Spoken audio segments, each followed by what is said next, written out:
Hey, what's up guys, it's Kyle Watts. So today I got my hands on the brand new 16-35 f4 power zoom lens from Sony. This is the brand new Sony compact lens series. It is incredibly light and it is incredibly small. This thing compared to like the G Master lens is about half the weight and half the size. So it's incredible they could put so much in such a little package. So before we start talking about the specs and features and everything else about this lens, I actually took this lens out last weekend camping just to kind of run it through its paces and see what it's capable of doing. So just to let you know what my setup was for this weekend, I was using the A7S III with the 16-35, the Peter McKinnon Polar Pro VND, and the new Rode Video Mic Go 2 microphone with the windscreen, just to put that out there. So let's go check out what that footage looks like.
Okay, so we made it all the way up to Kettle River. This is gonna be our cabin for the weekend. It's this cool like trailer that's kind of like a small house cabin. I first saw this in Chris and Becky's video when they went to like New Hampshire. This is kind of like a chain of a company, so they're kind of all around different places, but it's the exact same layouts in all the places. You got some cool little picnic bench, some tables, a fire, a grill. But this building is really cool. It's just so small. Some of them have bunk beds and it's got this huge window on it. So this whole weekend we're gonna be shooting on the brand new Sony 16-35 power zoom f4G lens. I think it's gonna be one of the most popular vlogging lenses going forward because of its cost. It only comes in at like $1,100 instead of those $2,300 G Master lenses. So we're gonna just put this thing to the test. We're gonna see how well it does in low light. We're gonna just kind of hang around here and shoot some cool vlogs and maybe go hiking or something. I did bring the Peter McKinnon bag so I could bring pretty much all my gear with, because that's kind of what I do when I go on trips. Weekend getaways. The other thing too is that this bag holds clothes for like 3 to 5 days. And I packed my cut shirts because I know when I bring these cut shirts, even though they sit in a bag for 3, 4, 5 hours in a plane trip, car, road trip, whatever, I can just take them out, kind of shake them out, and there's no wrinkles on these things. So you don't have to worry about having to iron your clothes when you get to hotels or whatever. So always good to bring a couple shirts. We're camping this weekend, so obviously a hoodie is a good thing to have. And we're also gonna go swimming, so swim trunks from Cuts as well. Pretty much Cuts got you covered for everything you want to do for weekend getaways, which is good. So if you guys want to save 15%, go ahead and use my link in the description or use promo code Kyle Watts and save 15% on your entire order. Okay, so let's talk about the zoom function on this lens. This lens is actually an electronically controlled power zoom. Unlike the Sony 16-35 G Master lens, which is more of a mechanical zoom, this one is all electronic. So there are a few different ways to use this zoom. Obviously the first one is just be using the ring on the outside here just to zoom in and out. That's no different, but it does feel different than the mechanical one.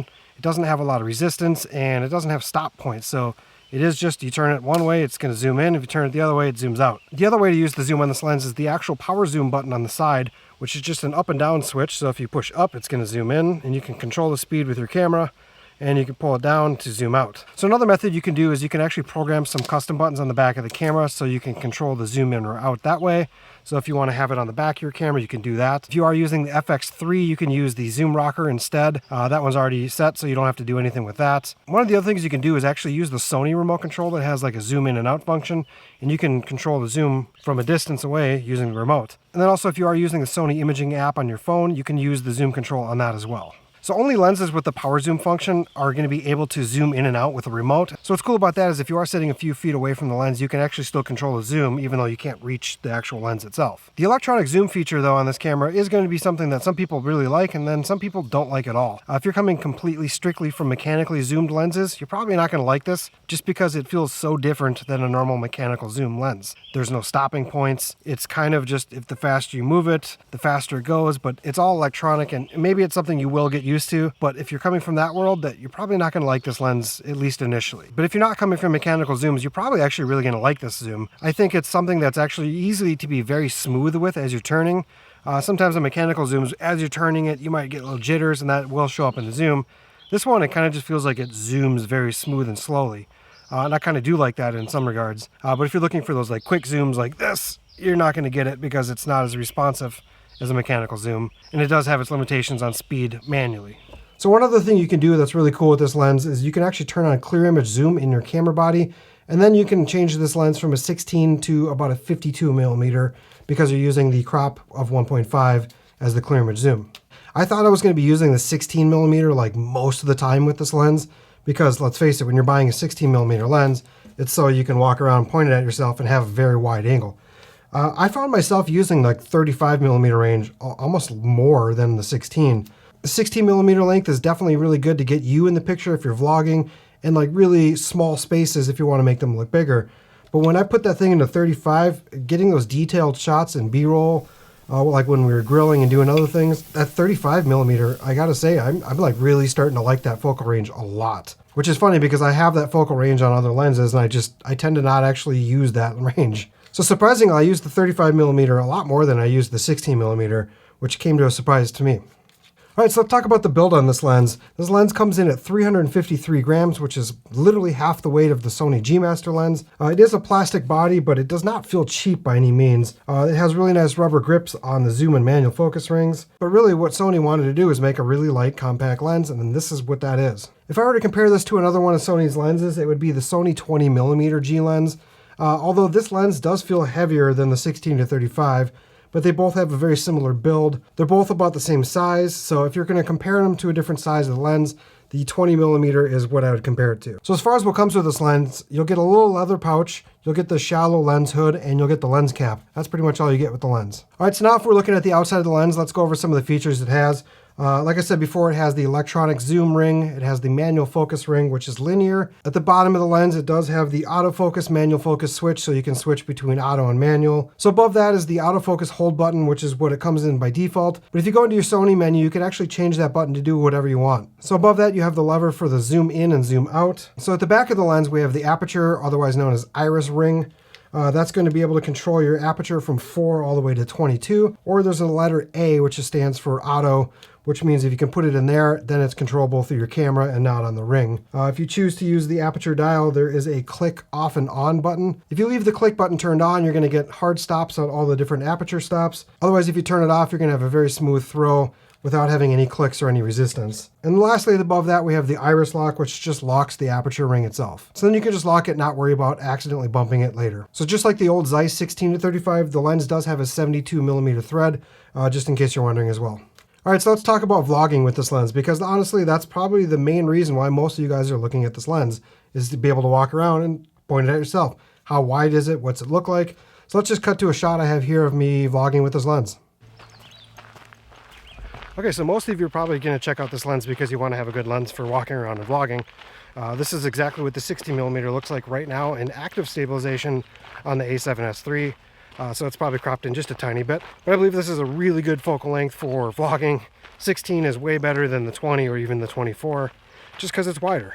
So we are shooting at f4 right now, so the background blur is all we're going to get with this lens. But honestly, if I was shooting on the G Master 2.8 lens, I think I probably would have that thing up to about 4 right now anyways, just because outside in the sun, it's going to get a little too overexposed, unless you're shooting with like a 6 to 9 ND filter or something like that. So one of my favorite things so far about this lens is just how light it is and how small it is. It's a very compact lens. It's about the size of the 20mm lens, if you're familiar with that one.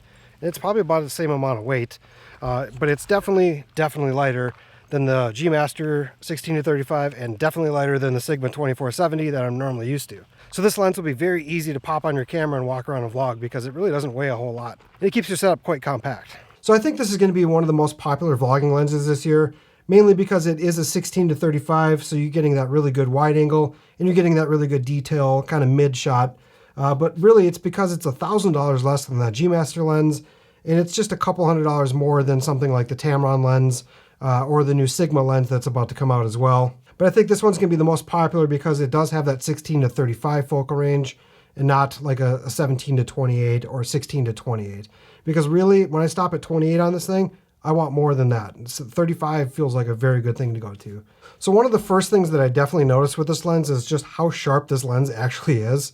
It is very sharp. It's sharp in the center and it's sharp all the way to the sides. There's like no chromatic aberrations at all, at least that I've noticed. And this lens does a very good job at not bending and distorting the corners, which is something that the Sony G Master lens kind of does. This lens comes with the dual XD motors, which is normally what controls the new autofocus system on these lenses. But as well as doing the autofocus, it's actually also controlling the zoom on this lens. And I'm pretty sure that's how they get this lens to be so compact, as they use that same mechanism for both zoom and manual focus. So as far as the autofocus system is concerned, because it's one of the new Sony lenses, it's incredible. The face tracking system just locks on your face, so if you're running up to the camera, it'll stay with you. If you run away from the camera, it'll stay with you. But one thing I did notice is that when you kind of popped out of frame into the frame, it didn't immediately lock on my face, but normally I keep my sensitivity kind of in the middle on tracking. But when I turned it up to max, which is I think it was 7, then it caught me right away, so that wasn't an issue at all. So one thing I really like about this lens being so small and compact is it's perfect for gimbal work. You can put this thing on even small lightweight gimbals like this Crane M3 with the A7S III and even like a Rode mic, and it works just perfectly. So if you do a lot of gimbal work, I would definitely take a look at this lens as well. So some of you might own the old 16-35 Zeiss lens, and you're probably wondering, should I upgrade to this? And realistically, my answer is going to be, if you need something a little bit lighter and you really want that like power zoom, then yes, go for it, get this one. But really, it's not that much of an upgrade because both of those lenses are very similar. But if you're in the market right now to buy a 16-35, I would highly recommend getting this one because this one is brand new, it's got better autofocus, and it's a little bit cheaper still than that other one was. So the one question I know you guys are probably asking yourself, what does the f4 look like when it's in low light situations? So I did get a couple shots that I'm going to show you where I was out in like pitch black where I only had like one tiny light source. But do keep in mind that I was using the A7S III, so when you jump up to like 12,800 or a little bit higher, f4 hardly matters compared to that 2.8, because really the ISO adjustments on this camera is actually doing more than the lens is. But just for comparison, I will show the difference between the 1.8 20mm lens at nighttime, because that lens is very good at night. Okay, so it's 9:19. It's getting fairly dark. We have the ISO at 16,000 at f4. And we're still sitting at the plus 1.7 exposure for S-Log3. Honestly, it looks a lot brighter in the monitor than it does outside here. So I think this thing does pretty good. I mean, I think once the sun completely goes down though, it's going to be very dark, and the only light we have is one light bulb there and whatever's coming outside of the window. So we'll see what that looks like. It's probably going to be very dark, but we'll compare it to the 1.8 20mm just to kind of show reference of what that is capable of doing at nighttime and what this is at f4. Let me finish my filet mignon and we'll catch back up with you in a little bit. Cheers. Cheers. That was really good, by the way. Anybody wants this recipe, let me know. All right, so now it's dark outside. It's a little after 10 o'clock. The only light source I have right now is that one light and that back window. That's it. So there's no other lights. The sun has set. It's still a little bit light in the sky, not much. I'm sure the camera's going to make it look a lot lighter. Yeah, so the camera's making it look a little way brighter than it does in person. So, but this is 12,800. This is the second stage of the ISO. I think we can actually bring it up a little bit. Let's bring it up to 25,000. I'm not sure if it's noisy. It says it's negative 2.0 in the exposure, so it's probably dark. Let's walk away from this now. So now I am completely out of any lighting that's coming from the thing. There's a little bit of light coming from the actual cabin here, but that's it. So the sky still looks kind of blue. That's very strange because it's pretty dark out here. So like I said, f4 at 25,000 ISO.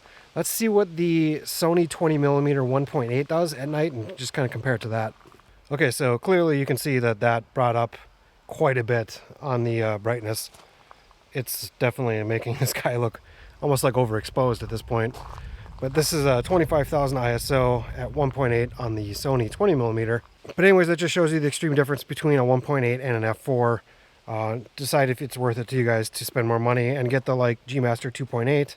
So who is this lens for exactly? In my opinion, it's going to be for pretty much any content creator that does anything on like YouTube. Having a 16-35 is like one of the most versatile lenses because it's a very ultra wide shot and it's a pretty good medium range shot.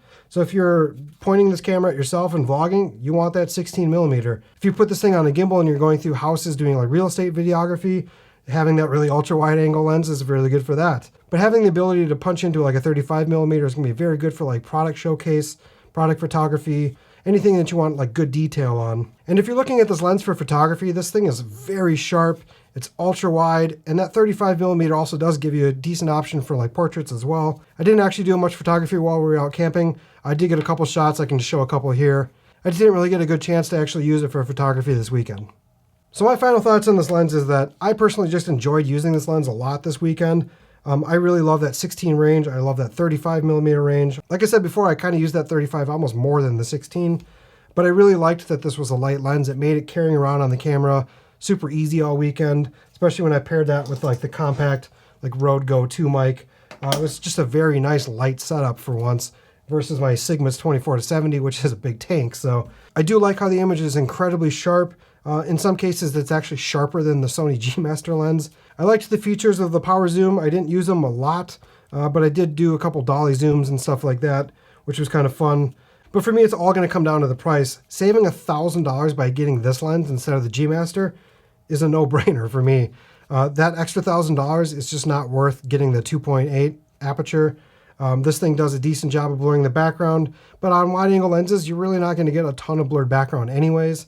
So, and then when you do push into 35 on this thing, you do start getting some bokeh back. So I would definitely pick this one up before I'm going to pick up that G Master. And if you have any questions, please leave me a comment down below. While you're down there, if you could hit that like button, subscribe to the channel, hit that bell for notifications so you don't miss out on any of the future videos, and we'll catch you on the next one. Later.